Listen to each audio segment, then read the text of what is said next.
Hi friends, welcome back to my channel. Those who are new, welcome to my channel. In today's class, let us see public administration. The public administration has become more important as in the modern society is undergoing complex and swift changes. Every day we see that the public administration has been goes changed day by day. The public administration plays an important role in forming the human society as a civic society. This type of administration experiments are as old as a human society. We see that the public administration is as old as our human society. Public administration as a subject evolved in the United States of America. The past president of USA means United States of America, Woodrow Wilson is called as a father of public administration.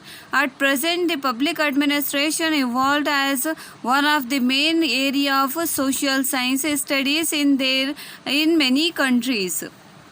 In nowadays, we see that the public administration is became a more important subject of studies. Now let us move on. Public administration is a specific field of study. The word public administration denotes the government. Alexander Hamilton uses the term as a public administration for the first time in the year 1812. It is the meaning of public administration. Now let us see some definition of public administration. According to Woodrow Wilson, the holistic and orderly implementation of laws is called as a public administration. Second one is according to Pfiffner, the consolidation of the community initiative in implementing the public policies is a public administration. Our third definition is according to Luther Gerlich, the public administration is related to the executive of the government. In nutshell, we see that the public administration is related to the total functioning of the government. The public administration is that a part of a government and they run day-to-day functioning of the state. Now let us see some importance of public administration. As the state is evolving from the protective state to the welfare state and from the welfare state to functioning state, the importance of public administration is became more important. As a result, the scope of public administration is enlarging the holistic development of human society, and survival of the civic society depends on the effect of public administration or the effectiveness of public administration. Now let us see. This life circle of human beings depends on the public administration. It is the heart of society or the state. There is no state without public administration, hence the modern state is called as an administrative state. Now let us see some importance of public administration. First one is public administration is a pillar of a government. Second one is it serves various functions in the interest of publics. Third one is implementation of laws and policies. Fourth one is necessary to protect social security. Fifth one is support legislative and executive. Now let us see one by one. Our first function is public administration is a pillar of a government. A state can be existence without the legislative and judiciary, but without an executive the government cannot exist. An administrative structure is needed for the implementation of public policies. Hence, the Paul Appleby opines that he says that without administration, a government is only a meaningless charter. Our second function is it serves the various functions in the interest of the public. Public administration creates to a human being beginning from his womb to tomb. It maintains the civil order and peace by protecting the life and property of the citizens.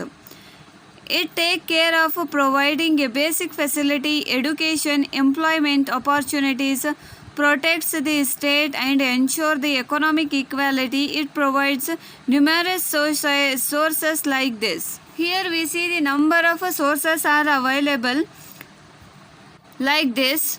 Now let us see our third function is the implementation of laws and policies. The public administration regulate and activities of the public peoples by implementing laws and policies. If the public administration does not function well, the policies remain only as a paper. If the public did not give the equal response to their policies, government policies, it remains only as a paper. Our fourth function is necessary to protect social security. Public administration functions as a tool of social security. Even though the government changes, the public administration remain and constant and ensure the stability to administration. This ensure the smooth functioning of administration. In the absence of a good public administration, a strong state also fail. The destruction of the ancient Roman Empire is a good example for this. The public administration ensure the unity and harmony in the society by solving the problem of a society. Our fifth function is support legislature and executive. The public administration aids and implement of the policies from by the legislature. It also provides inputs in the form of statistic and suggestions for the formulation of policies by the government. Thus, the public administration prefer the major role not only for the implementation of public policies but also it planning. It planning means policies planning.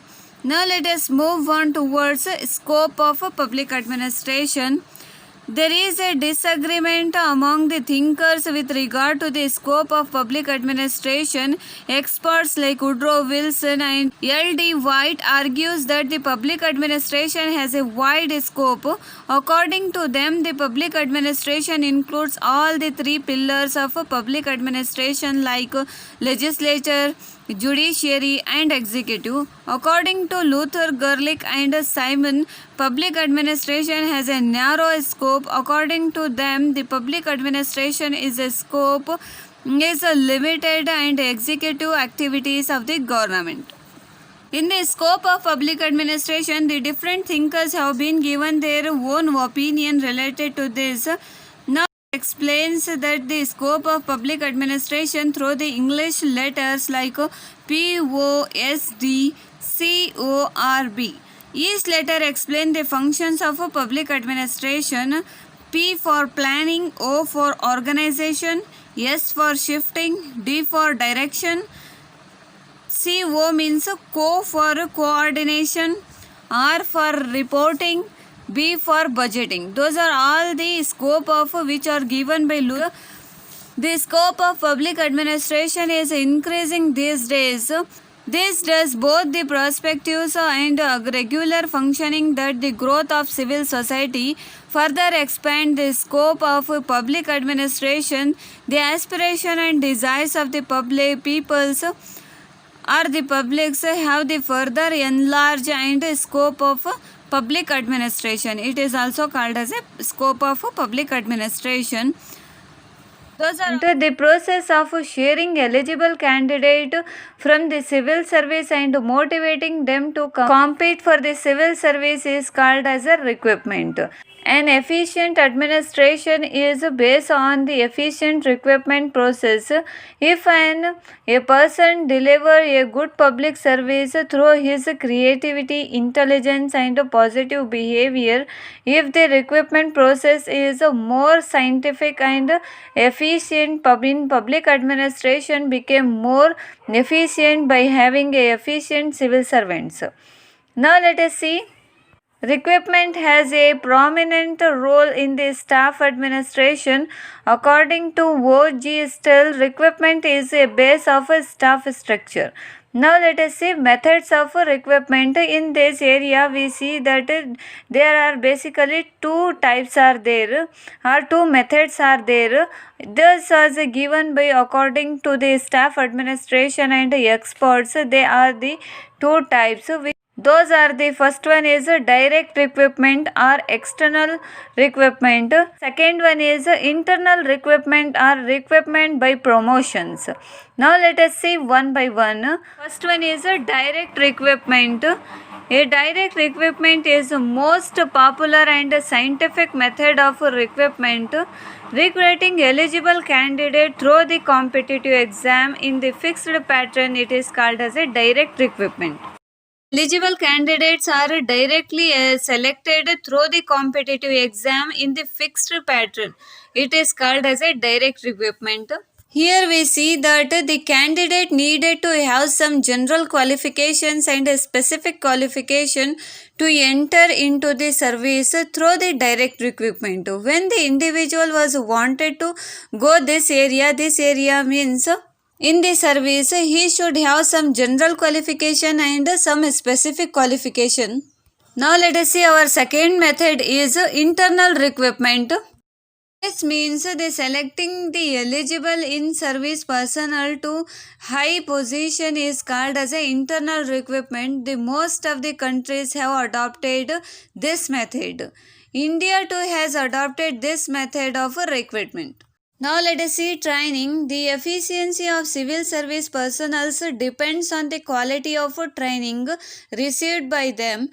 As the modern administrative functions are complex in nature, the administrative functions only through the proper training and personnel can gain the necessary knowledge to perform.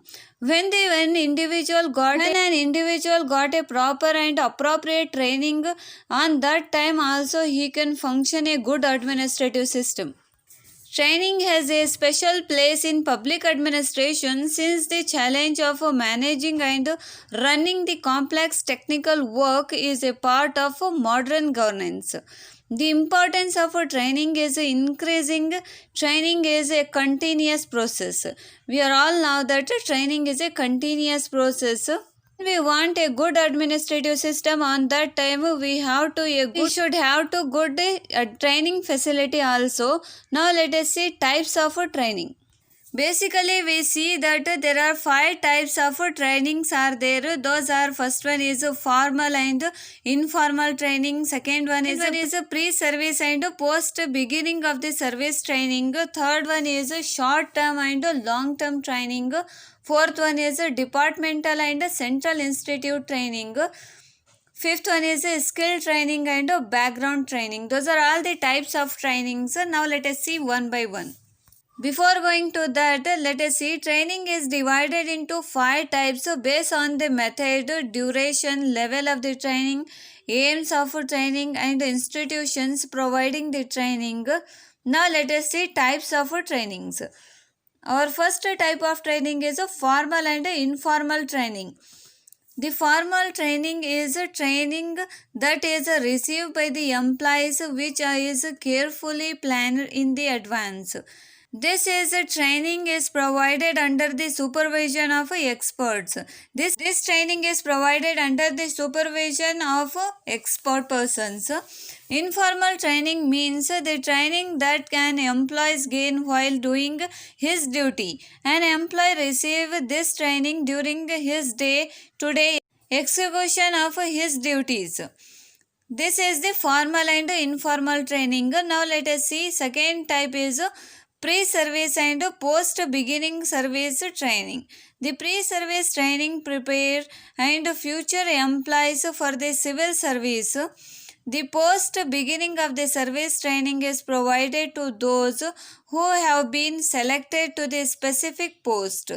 This training aims at the importing better skills and efficiency. This is all about the pre-service and post-beginning of the service training. Our third type of training is short-term and long-term training. Short-term training is of the 4 to 6 week duration. This training is only for 4 to 6 weeks. For example, the doctors are selected through the Public Service Commission to undergo with 6 week trainings. It is best example. The long-term training is continuous in the nature. The long-term training, the name itself says that it is a long-term training. It take more time. The long-term training is a continuous in the nature, and its duration would be 1 to 2 years. This training given to the candidates selected for the Indian service is the example for this type of training. It is a long-term training and it take 2 or 1 year time. Now let us move on. Our fourth type of training is departmental and central institute training. The training provided by the specific department for the candidates selected for it is called as a departmental training. For example, the police personnel training. The training provided by the central government institutions, it is called as a central institute training. For example, this training provided by Lal Bahadur Shastri National Administrative Institute in Mussoorie. It is very famous as a Labasna. Now let us move on. Our fifth type of training is skill training and background training. A training aiming at the increasing the skills of the personnel is called as a skill training. For example, the compulsory BA training for high school teachers, a training that aim at providing a general awareness, it is called as a background training. For example, the training provided by Mysore Administrative Training Institute. Those are all about the types of training. Now let us see Union Public Service Commission, UPSC. Only capable people should be selected for civil service. We are all know that only capable or the responsible persons are selected as a civil service officers. The political interference and nepotism should not influence the selection process. In this area, here the selection process of civil servants, there has no interference of politics and nepotism is not. We can't see here. The public service should be kept away from the influence of policies, politics and personal agendas. It should uphold the respect and dignity of the civil service. The Constitution provides for the information of Independent Public Service Commission in order to select the required capable and honest civil servants. Now let us see structure of UPSC, Union Public Service Commission. According to Article 315 of the Constitution, there should be a separate public service commission for the center and state. The 2 and 3 state can be joined the public service commission also. Here we see that the central government has provided our constitution in the article 315. It provided that the separate public service commission should be related to the center and state. The 2 or 3 state can be joined here in the public service commission. The president appoints the chairman and members of the central and joint public service commission. The half of the member of the commission should have served in the government service. The tenure of the members is 6 years or attaining the age of 65 years, or whichever it earlier. The president will have the power to dismiss any member or the chairman on the ground of misconduct. The commission work independently of the legislature and executive. A secretary work for the commission and presently it is based at New Delhi.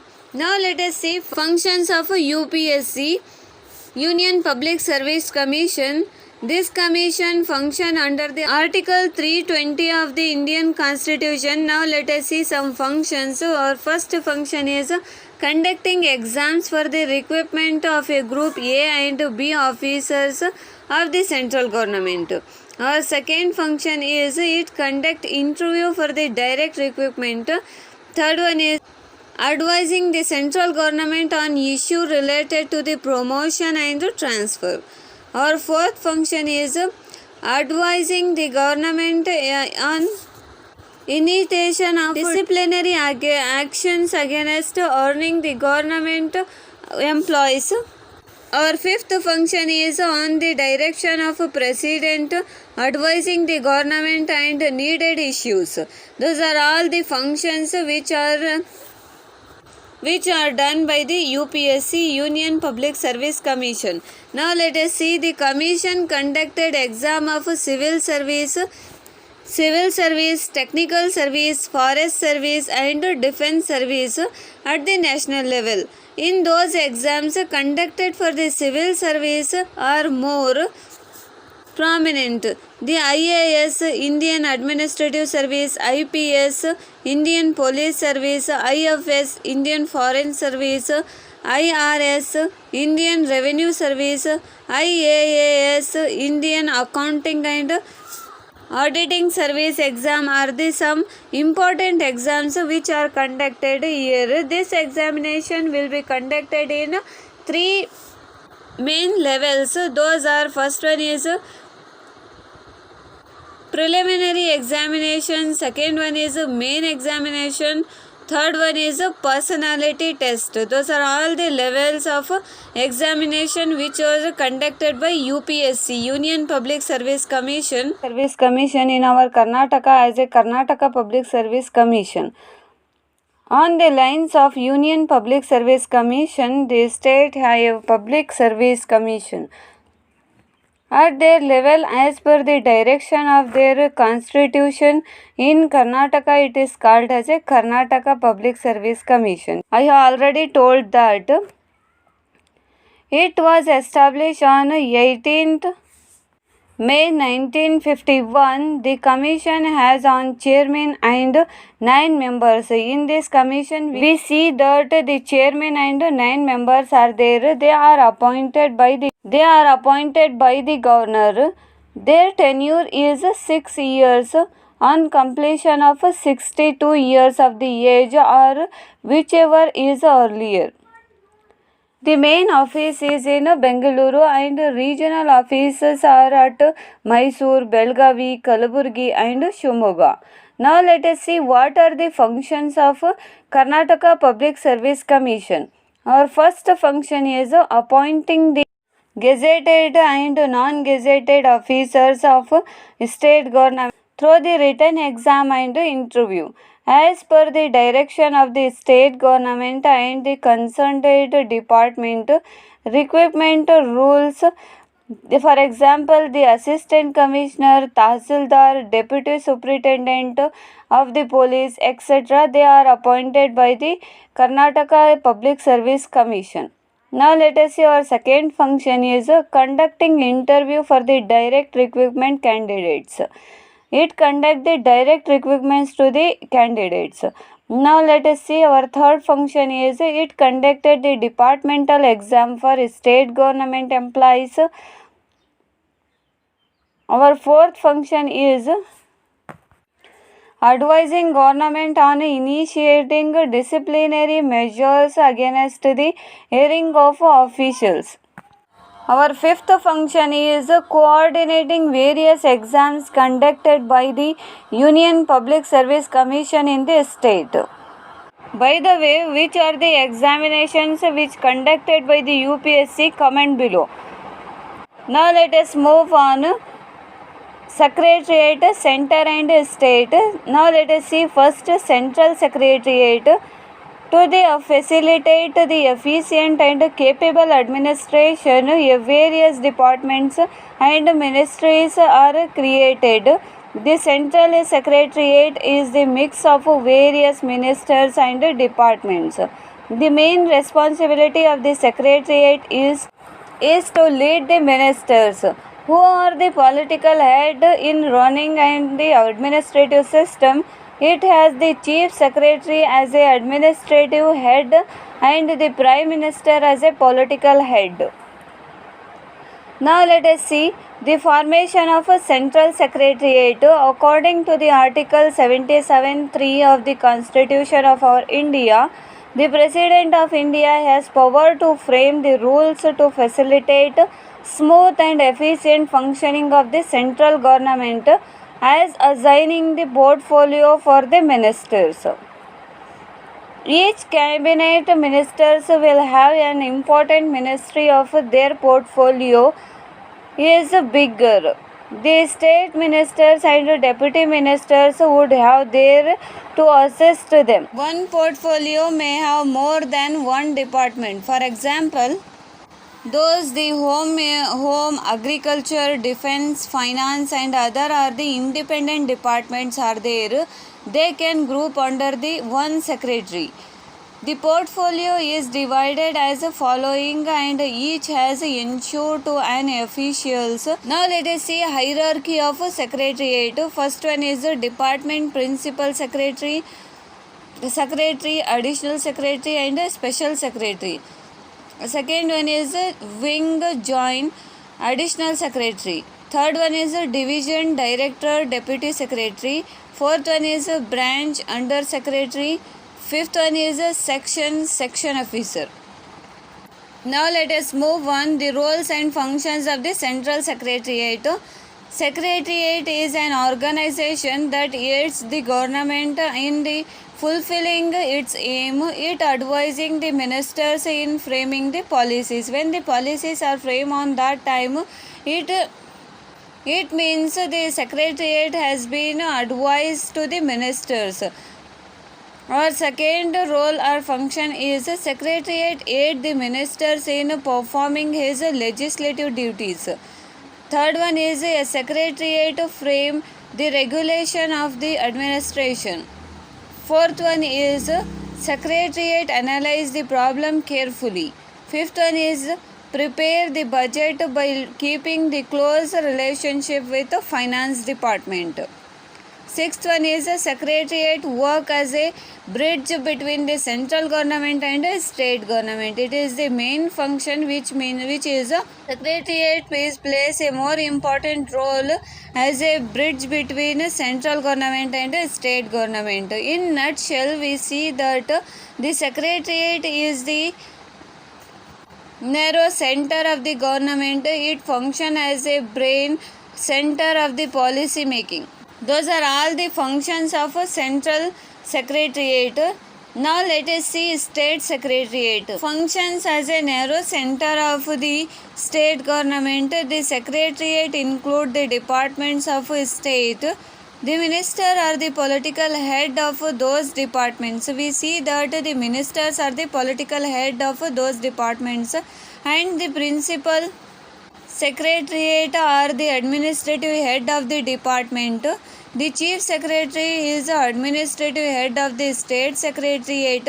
The secretary would be the head of one or two departments. The secretaries are usually from the IAS cadre. The secretary is those persons who are the IAS officers. Now let us see structure of the secretariat. We are studying about state secretariat. The chief minister distributed the portfolio of the ministers, and portfolio are different from the state to state. Every state had their own portfolio and it is totally different from one state to another state. Usually the total numbers of the departments varies from the 16 to 35 in numbers. The chief secretary is the administrative head and also the secretariat head. Every department of the government will have the secretary. Every department have the secretary. In the same department, they are called as a commissioner. They advise the ministers on the administrative duties. Now let us see the officer of the principal secretary is divided into many divisions. So every division functions under the direction of a section officer. The section officer duty is to verify the paper files of the division and submit concerned personnel. So every division will have the stenographer, the first division assistant, second division assistant, and other officials. The state secretariat is made of many officials who are appointed for the specific duration and administrative structure of the state. Let us see state secretariat. The principal secretary, special secretary and additional secretary, joint secretary, deputy secretary, under the secretary, associate secretary, and section officer. Those are all the structure of state secretariat. Now let us see functions of a state secretariat. What are the works and functions of the state secretariat? Let us see. The state secretariat is an advisory body and functions as follows. Now let us see. First one is it is the apex body of a state government and administration. It aids the policy making on all the issues related to the state. Our second function is it function as an advisory expert committee to state government. Our third function is it facilitates the internal harmony among the various departments and considered to the various policies and programs of the government. Our fourth function is it advises the ministers in formulating defect of the bills and support in the formulation of rules and regulations related to the financial discipline. It prepare the budget and control the public spendings. Our sixth function is the state secretariat is the center of political and administrative functions of the state. Those are all the important functions of a state secretariat. Law and order. In order to ensure the peace in country, the maintenance of the law and order is more important. While we want to peaceful life in our country, and on that time we should have to maintain some important laws and orders in our society. In the fast growing society of nowadays, this issue of maintaining law and order, it is very serious. In nowadays we see that our country is in developing area, and that time it is more difficult to maintain the law and order in our society. The maintenance of law and order are the two faces of same coin. The maintenance of the law and order are the two faces of same coin. Under the 7th schedule of the constitution, the law and order are included under the state subject. It comes under the state. Hence, it is the duty of state and government to maintain the law and order. It is a main duty of a state to maintain a law and order in their own state. The central government has their constitutional right to advise the state government on the issue of pertaining to the law and order. The central government has the right to advise the state government on related to some issues in maintenance of the law and order. Now let us see role of the central government in the maintenance of law and order. The role of the central government in the maintenance of law and order is explained in various articles of our Constitution of our India. As per the Article 355, the central government has to protect the state from external aggressions. In the Article 355 of our Indian Constitution, it says that the central government has to protect the external aggressions. For example, the border conflict between two states and river water distribution of the two states. As per the Article 356, whenever there is a constitutional failure of a state government, it takes place. The Article 356 says that when the constitution has been failure in the state government, on that time it should take place. It should enforce the emergency, the president role in the state. On that time, the president role would be started here. The central home minister has the parliamentary force under its command to ensure the law and order in the country. Some important forces are there. They are maintain the establishment of a law and order in our state. Those are, first one is the Central Armed Services CRPF. Second one is a Border Security Force BSF. Third one is a Railway Protection Force. Fourth one is a Central Industrial Security Force CISF. Now let us see one by one. Our first force is CRPF, Central Armed Resources. This force has mandated and maintain law and order. It tackle a rebellion to provide a relief whenever there is a natural calamities. It is more helpful when the natural calamities are occur like flood, earthquake. Those type of things when happen on that time, it is more helpful. Basically on the time of natural calamities. Our second type is Border Security Force BSF. It is more important. This force is formed to check the criminal activities in the border. It the police the border to check illegal activities and policing the border and providing the safety and security to the people living in the border area. Those are the main functions of a border security force. We see that the border security force is that they are control the criminal activities in the border line, and they are policing in the border area, and they are protected the life of the people who are living in the area of a border line. Now let us see our third type is a Railway Protection Force. It protects the property of the railway. It monitor the illegal activities in the train. It means a Railway Protection Force has been protected the property of railways, and it maintain the illegal activities which are done in the area of a train, like smuggling, train robbery. Those things they have been take care or look over in this area. Our fourth type is a Central Industrial Security Force CISF. This force provides the protection to various big industries of the central government. This force is also utilizes to serve in the airport.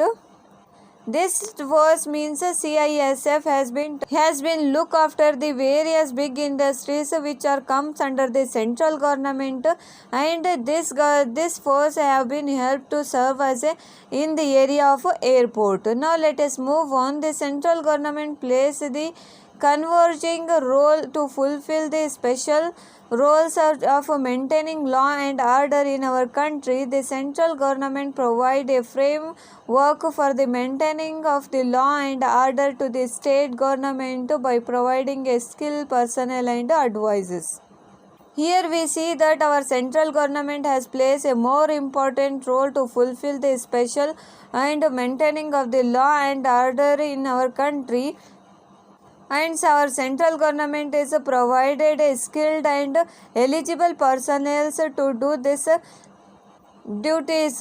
Now let us move on. The role of police, the structure of the police. The primary role of the state government is to ensure the law and order in our state. The first thing which should have to done by the state government, it is to maintain a law and order in our state. In order to fulfill this duty, the state government have a police force that will have the adequate training and functions. State government should have to appoint the eligible and skilled personnel to in the police, and they have give the adequate training and functioning to those police. The police department comes under the Home Ministry. The Home Minister has to responsible of the police force. The Home Minister is the head by the secretary who would be the from IAS cadre. IAS cadre means IAS officer. The secretary aids the Home Minister in the day-to-day administration. Those are all about the role of police in the state government. Now let us see the structure of police in the state government.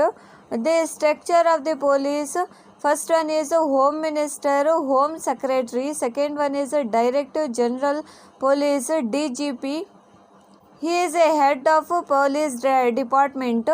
Additional Director General of the Police, ADGP, Deputy Inspector General of the Police. He is a divisional head. Next one is Superintendent of Police, SP. He is a head of District Police Administration. Next one is Deputy Superintendent of Police, DSP. He is a divisional head. Next one is Circle Police Inspector, CPI. He is a circle head. Next one is Police Sub Inspector, PSI.